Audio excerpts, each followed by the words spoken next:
North has today been bombarded with destroyers, fighter jets and missile frigates, but it was all friendly fire off the top end coast. It's part of an international Navy training exercise. In waters off the top end coast, the crew of HMAS Toowoomba brace for a mock air raid. Navies from 9 countries have separated into 2 teams for a joint training exercise called Kakadu 9.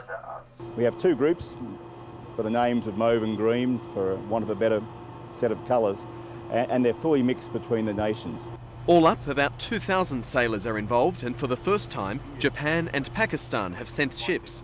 The idea is that the navies will learn from each other and be prepared to work together if they have to respond to an emergency in the region or fight side by side. We are a small navy, so we learn a lot from modern navies like Australia and all the other participating nations here in Kakadu. We try to make a good cooperation, and we make some exercise between our country. The joint forces have already worked together on a response to a make-believe natural disaster on the Tiwi Islands, north of Darwin. A cyclone had come through the Tiwi Islands, had caused destruction of property, had displaced the populace.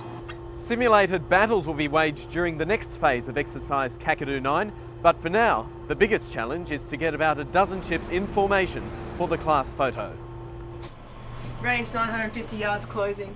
During the simulated air raid, the fleet is attacked by Hawk and FA-18 fighters from the fictional enemy on the Tiwi Islands. Air threat building for raid. Raid building to the south for Kakadu 9 continues for another week. During the last 3 days, more advanced fighting begins using live rounds. David Cody, ABC News, HMAS Toowoomba.